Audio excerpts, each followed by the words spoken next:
अस्सलाम वालेकुम स्टूडेंट्स, उम्मीद है कि आप लोग खैरियत से होंगे। जैसा कि आप लोग जानते हैं, हम लोगों ने जो है लास्ट टाइम वर्क और वर्क की डेफिनेशन वगैरह और उसकी टाइप्स वगैरह देखी थी।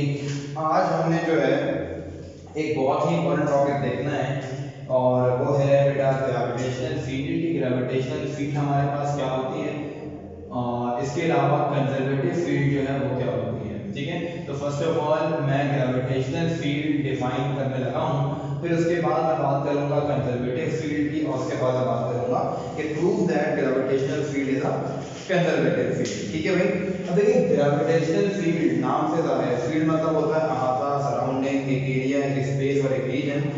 सही है। अब ऐसी फील्ड जब फोर्स ऑफ ग्रेविटेशन हो तो क्या कहलाती है, वो ग्रेविटेशनल फील्ड कहलाती है। फोर्स ऑफ ग्रेविटेशन कहाँ होगी? अल्लाह ताला ने 9 प्लैनेट्स में से सिर्फ अर्थ के पास ये एक, और यूँ समझ लीजिए कि उसको खुसूसियत बख्शी है, उसको मतलब एक प्रॉपर्टी बख्शी है कि उसके पास क्या होती है, फोर्स ऑफ ग्रेविटेशन होती है।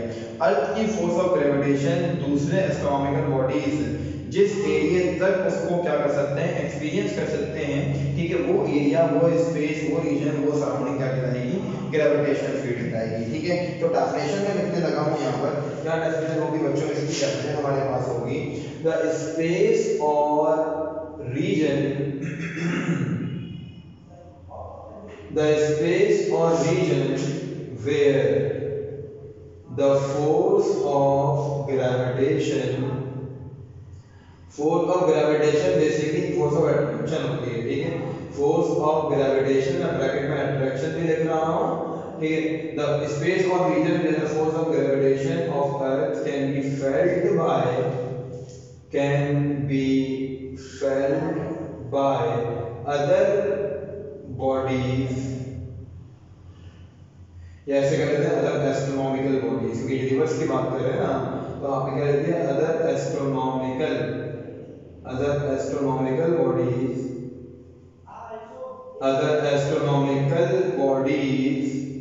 इज कॉल्ड क्या बन गया बच्चों, ग्रेविटेशनल फील्ड। बात समझ रहे हैं ना मेरी आप लोग, कि अर्थ के सराउंडिंग वो एरिया जहाँ कोई भी जो है अदर एस्ट्रोनॉमिकल बॉडी क्या करे, उसकी फोर्स को अपने ऊपर एक्सपीरियंस कर सके, that space, that area is called gravitational field.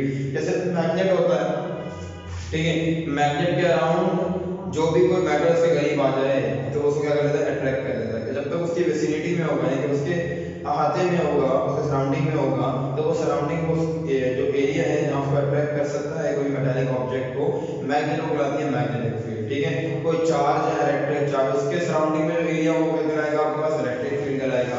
इसी तरीके से अगर ग्रेविटी फील कर सकता है कोई भी बॉडी अर्थ की, उसको सराउंडिंग एरिया क्या कहलाएगा बेटा, आपके पास ग्रेविटेशनल फील्ड कहलाएगा। ठीक है, फिर हमारे पास बच्चों अगली हेडिंग है वो है कंजर्वेटिव फील्ड की। ठीक है, क्या है, कंजर्वेटिव फील्ड। तो आइए कंजर्वेटिव फील्ड देखते हैं क्या बनती है। ये है बेटा कंजर्वेटिव फील्ड। ठीक है, कंजर्वेटिव फील्ड क्या होती है, एक ऐसा स्पेस, एक ऐसा रीजन जहां किसी भी क्लोज पाथ के ऊपर जो वर्क डन हो रहा हो, the sum of work done covered by a body is zero. ठीक है, यानी कि क्या मतलब हुआ, कोई भी एक ऐसी स्पेस है जहां पर किसी एक क्लोज पाथ के ऊपर जो भी वर्क डन हो और उस वर्क डन को हम सम अप कर लें तो उसका आंसर अगर जीरो आ जाता है, तो ऐसी फील्ड जहां पे वर्क डन जीरो हो जाए किसी क्लोज पाथ पर, वो इलाका, वो स्पेस, वो रीजन क्या कहलाता है, कंजर्वेटिव फील्ड कहलाता है। तो हम क्या लिखेंगे यहाँ पर, द स्पेस और रीजन, या लिखेंगे क्या, the space or region where the total work done where the total work done on a closed path, yeah, closed path, the space of region where total work done on a closed path covered by a body is equal to zero, क्या इसके बराबर होगा बेटा, zero के बराबर, is equal to zero, then the field is said to be, क्या कहलाएगी हमारे पास, is said to be conservative field। समझ में आ गई बात क्या हुई आप लोगों को बेटा? अब देखिए, अब सवाल पेपर में आएगा कि जो ग्रेविटेशनल फील्ड है उसके अंदर भी अगर किसी क्लोज पाथ पर बॉडी वर्क डन करे, ये समझ लें कि नॉर्थ पोल से शुरू हुई कोई बॉडी वर्क डन करना, वापस घूमकर आ गई कहाँ, नॉर्थ पोल के ऊपर, तो एक क्लोज पाथ में वर्क डन हो गया। ठीक है, जो एक क्लोज पाथ में वर्क डन हुआ इसका सम किसके बराबर होना चाहिए, 0 के बराबर। तो प्रूव हो जाएगा हमारे पास ग्रेविटेशनल फील्ड जो वो क्या है, कंजर्वेटिव फील्ड है। आपको याद होगा कि जब मैं चैप्टर नंबर 4 पढ़ा रहा था, टोटल टाइम ऑफ फ्लाइट की बात कर रहा था, तो मैंने वहां y को 0 लिया था। क्या कहा था कि बेटा स्टार्टिंग लेवल और एंडिंग लेवल सेम है, कि जिस लेवल से डिस्प्लेसमेंट स्टार्ट हुई थी, वर्टन बॉडी ने स्टार्ट किया था, वहां ऊपर गई और ऊपर से कहां गई, नीचे आ गई। तो जितना अपर डिस्प्लेसमेंट की थी, लोअर डिस्प्लेसमेंट की थी, दैट्स व्हाई टोटल वर्टन हमने ऐड किया, आंसर क्या आया था, 0 आया था। जब वर्टन 0 है तो ऑब्वियसली डिस्प्लेसमेंट भी क्या होगी, 0 होगी। अगर वो पॉइंट याद है, वो कॉन्सेप्ट क्लियर है आप लोगों का, तो अल्हम्दुलिल्लाह आपको ये बात समझ में आ गई होगी। ठीक है, देखिए अब प्रूफ क्या करना है, सवाल पेपर में ये आता है, प्रूफ दैट, नहीं इधर शो कर रहा हूं कि पूरा बोर्ड पे आराम से की वाली बात है। प्रूफ दैट क्या है बेटा, ये proof that gravitational field is a, सवाल पेपर में आएगा कि proof that gravitational field is a conservative field, is a conservative field. तो सवाल लिख लीजिएगा आप लोग, मेरे साथ साथ कॉपी नहीं कीजिएगा। जब मैं बोर्ड पूरा फिलअप करके साइड पर रखूंगा तो आप लोग बेटा इसका स्क्रीनशॉट ले लीजिएगा ताकि आराम से कॉपी कर सकें। क्या आ गया बेटा आंसर, हेडिंग क्या गई, sorry, prove that gravitational field is a conservative field. अब एक इंट्रोडक्टरी पैराग्राफ आप जानते हैं लिखा जाता है, तो हम यहाँ पे भी लिखेंगे इंट्रोडक्टरी पैराग्राफ। ठीक है, अब वो इंट्रोडक्टरी पैराग्राफ क्या होगा, हमने मान लिया कि एक बॉडी है जिसका मास क्या है, let the mass of the body, let the mass of the body is m, which is placed, कहाँ रखी हुई है आपने, रखी हुई है which is placed on the, which is placed on the surface of earth, which is placed on the surface of earth, अर्थ की surface पे आपने एक बॉडी जो है वो प्लेस करवाई हुई है। ठीक है, तो लिख दिया is place on the surface of earth, ये वाली बात समझ में आ गई। अब आपने क्या किया, कंसीडर अ क्लोज्ड पाथ, आपने क्लोज्ड पाथ कंसीडर किया, कंसीडर अ क्लोज्ड पाथ, उस क्लोज्ड पाथ की वैल्यू आपने क्या दे दी, consider closed path A B C, क्या बेटा ए बी सी लिख दिया, ए बी और सी, ये आपने कर लिया एक close path consider on which, अब क्या लिखूंगा आगे, बाय फिगर वी हैव, देख रहे हैं फिगर बनाने लगा हूं, बाय फिगर वी हैव, हमारे पास क्या बनेगी फिगर, जरा देखते जाइएगा बच्चों कि ये जो है ये है पॉइंट ओ और सरफेस ऑफ अर्थ है जहां पर बॉडी रखी हुई थी। ठीक है, वहां से बॉडी आई नीचे आपके पास, लेट सपोज ये पॉइंट ए था, ये पॉइंट बी हो गया। ठीक है, उसके बाद बॉडी गई कहां पर, बॉडी गई हमारे पास पॉइंट बी से लेकर सी पर। ठीक है, उसके बाद फिर सी से लेकर बॉडी कहां गई बच्चों, सी से लेकर बॉडी कहां आ गई, वापस ए पर आ गई, तो हो गया ना क्लोज पाथ। ठीक है, देखिए ये हो गया आपके पास पॉइंट ए, ये हो गया पॉइंट बी, ये हो गया पॉइंट सी, राइट, और ये जो है वो हाइट हो जाएगी, ये हो गई हाइट आपके पास, तो हाइट को आप x से शो करते हैं, इसको हमने पॉइंट डी का नाम दे दिया, इसको हमने क्या दे दिया, पॉइंट डी का नाम दे दिया इस जगह को। सही है, ये जो डिस्प्लेसमेंट दी है वो s1 की है, ये जो डिस्प्लेसमेंट दी है बॉडी ने b से c पर वो क्या की है, s2 की है। इसके बाद फिर c से लेके a तक बॉडी वापस गई तो डिस्प्लेसमेंट कितनी की बॉडी ने, s3 की। ये तुम्हारे पास एंगल आ गया अल्फा, ये तुम्हारे पास एंगल आ गया बीटा। ठीक है भाई, अच्छा अब मैं एक चीज और नीचे लिखने लगा हूं, वो क्या कि लेट, मैंने सपोज कर लिया कि लेट वर्टन, या ये समझ लो कि लेट ए से लेके बी तक, ये ए से लेके बी तक जो डिस्प्लेसमेंट कवर हुई है वो हमारे पास क्या है बच्चों, s1 है, s1 है। फिर उसके बाद जो बी से लेके सी तक डिस्प्लेसमेंट हुई है वो क्या है, s2 है, ये लाइन सेगमेंट से ये एरो है, और जो सी से लेके ए तक की डिस्प्लेसमेंट हुई है बच्चों वो क्या है, s3 है। समझ में आ रही है बात ये वाली। ठीक है, हमें क्या करना है कि वेक्टर निकालना है from point a to b, b to c and c to a। फिर हम तमाम वेक्टर को ऐड अप करेंगे, अगर आंसर 0 आ जाता है तो इसका मतलब क्या हो जाएगा कि जो हमने सपोज क्या की है, एक बॉडी सपोज की सरफेस ऑफ अर्थ पे रखी हुई है, इसका मतलब हम बात कर रहे हैं ग्रेविटेशनल फील्ड की बात कर रहे हैं। अगर वेक्टर 0 आ जाता है इस पूरे मामले मामले से, तो ग्रेविटेशनल फील्ड क्या हो जाएगी हमारे पास, कंजर्वेटिव फील्ड हो जाएगी, हमारा सवाल पूरा हो जाएगा। सही है ना। तो आप क्या लिखेंगे सेंटेंस यहाँ पर, the work done from A to B, क्या होना चाहिए, work done from A to B। तो आइए देखते हैं बच्चों हम लोग क्या बन गया, work done from A to B। हम जानते हैं कि फॉर्मूला क्या होता है, force into displacement, F into S1। फिर मैं वही बात करूंगा जो मैं थोड़ी देर पहले बात की थी आप लोगों से कि जो चैप्टर नंबर 2 पढ़ के आए हैं उनके लिए तो आसानी है, जिन्होंने नहीं पढ़ा तो कोई ऐसे मसले की बात नहीं है, कोई ऐसी रॉकेट साइंस नहीं है, समझ में ना आए। देखिए जब भी डॉट कटेगा तो cos थीटा लगेगा, क्रॉस अगर होगा यहाँ पे तो sin थीटा लगता। फिलहाल इतना याद रखिए वो स्टूडेंट्स जिन्होंने चैप्टर नंबर 2 नहीं पढ़ा हुआ, तो ये डॉट कटेगा क्या लग जाएगा, cos थीटा लग जाएगा। यानी कि वर्क की जो मैग्नीट्यूड फॉर्म लिखी जाएगी वो क्या लिखी जाएगी, WA to B is equals to FS1 cos theta, यानी FS1 cos theta, cos theta नहीं होगा लेकिन क्या है अल्फा, क्या रहता है FS1 cos अल्फा।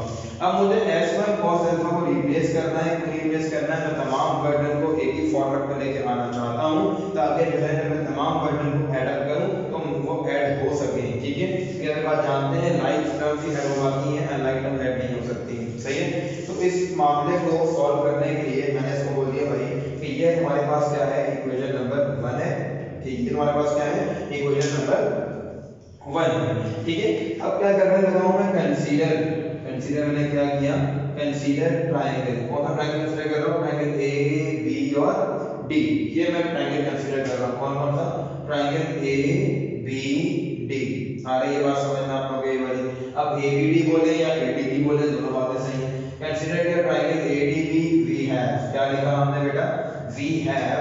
अब मुझे cos को करना है रिप्लेस, ठीक है। तो इस ट्रायंगल में अगर आप देखें तो डॉटेड लाइन है, एक रेड मार्क वाली लाइन है और ब्लू मार्क वाली लाइन है, ठीक है। अल्फा से अगर देखूं तो ये ब्लू मार्कर बन गया क्या हमारे पास, परपेंडिकुलर, ये बन गया हाइपोटेनियस, ये बन गया बेस, ठीक है। अब cos रिप्लेस करना है तो cos आप पढ़कर आए मैट्रिक में relation, some people have curly brown hair tail painted black. Curly brown hair से मुराद क्या है कि cos थीटा बराबर होता है brown hair base over hypotenuse के बराबर है। बेस है हमारे पास h, हाइपोटेनियस हमारे पास क्या है S1। तो बच्चों हम इस चीज को कैसे लिख सकते हैं, इस चीज को हम लिख सकते हैं ना कि cos अल्फा की जो वैल्यू होगी वो क्या होगी, बेस ओवर हाइपोटेनियस। बेस है बेटा AD और जो हमारे पास हाइपोटेनियस है वो क्या है AB। समझ आ रही है बात आप लोगों को, ये वाली cos अल्फा AD की वैल्यू क्या है बच्चों, AD की वैल्यू हमारे पास है H, AB की वैल्यू क्या है S1। S1 यहाँ पे क्या हो रहा है, डिवाइड, मतलब कि क्या हो जाएगा, मल्टीप्लाई। तो क्या बन गया, H is equals to S1 cos alpha.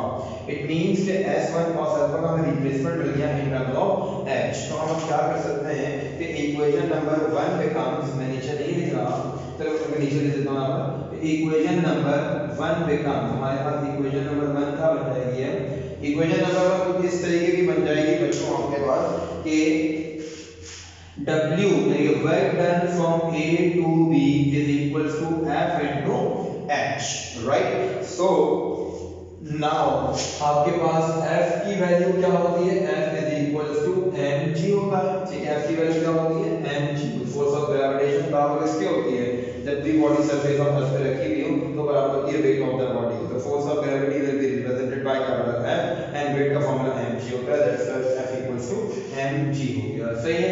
अब देखिए तो उसके बाद क्या होगा, F की जगह क्या आ जाएगा mg आ जाएगा। तो क्या बन गया फार्मूला हमारे पास बच्चों के, WAB work done from point A to B is equals to mg h। समझ आ गई बात आप लोगों को ये वाली। तो ये तो आ गया पहला वर्क डन पॉइंट A से लेके B तक, ये देखिए समझ आ गई बात, ध्यान रखना। देखें बॉडी कहां जा रही है, पॉइंट B से C पे जा रही है, फिर वर्क डन निकालना पड़ेगा हमें। हम क्या लिखेंगे यहाँ पर कि the work done from how, from where, from B to C। अब कैसे लिखा जाएगा, हम जानते हैं कि वर्क का फॉर्मूला क्या होता है, WAB dot W B into C S, तो फोर्स है, डिस्प्लेसमेंट क्या हुई है S2 हुई है, तो यहाँ पे क्या आ गया S2 आ गया। डॉट हटेगा तो क्या लगेगा, जल्दी से बताइए बेटा, cos थीटा लग जाएगा, सही है। जब cos थीटा लग गया तो WB2C क्या बन गया FS2 cos थीटा, और थीटा की वैल्यू यहाँ कितनी है कि फोर्स और डिस्प्लेसमेंट के दरमियान एंगल कितना है बच्चों 90 डिग्री है। तो cos 90 हमारे पास क्या होता है, cos 90 हमारे पास बच्चों 0 होता है। अभी हम पीछे पढ़कर आए हैं कि जब भी फोर्स और डिस्प्लेसमेंट परपेंडिकुलर होंगे तो वर्क डन नहीं होगा।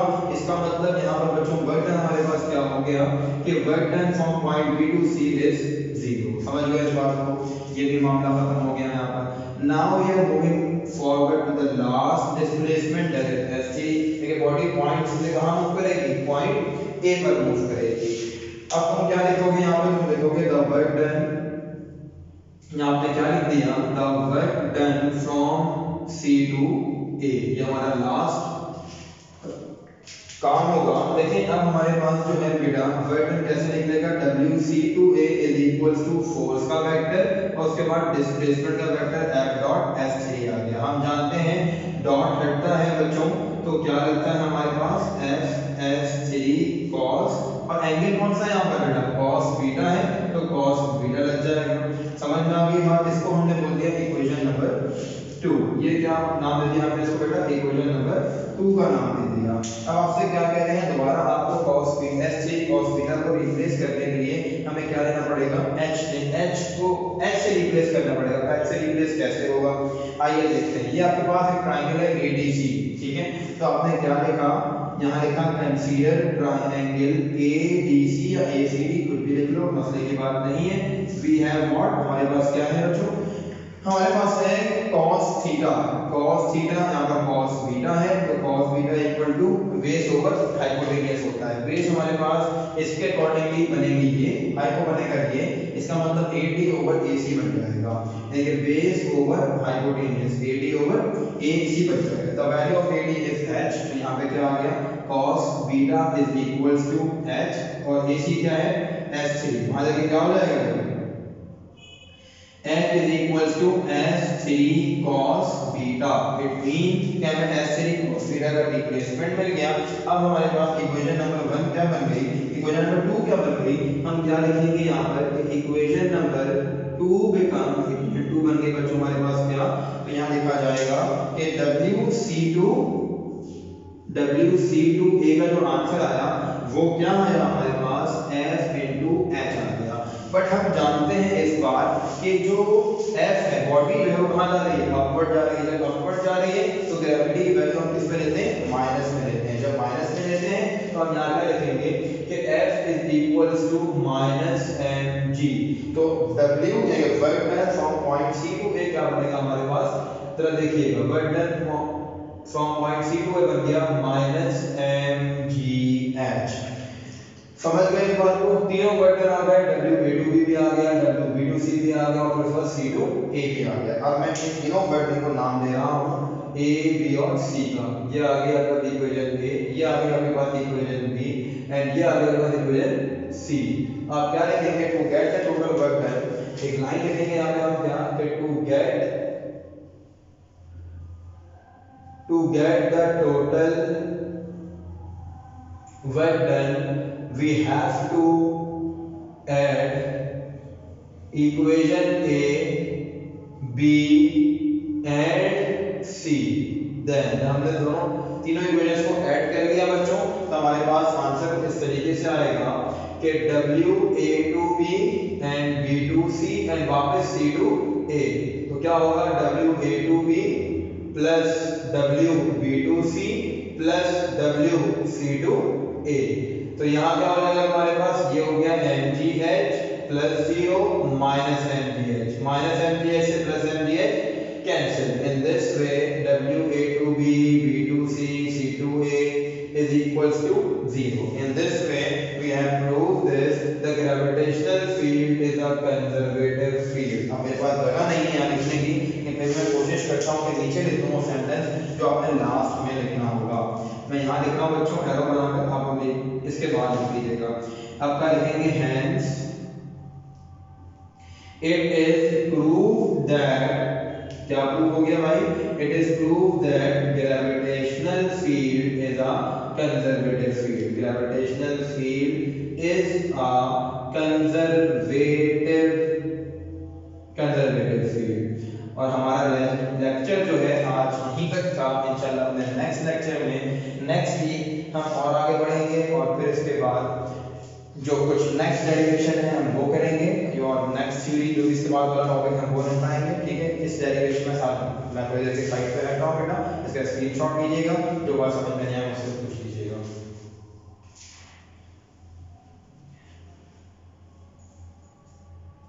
आई होप सो कि आपने स्क्रीनशॉट ले लिया होगा बेटा।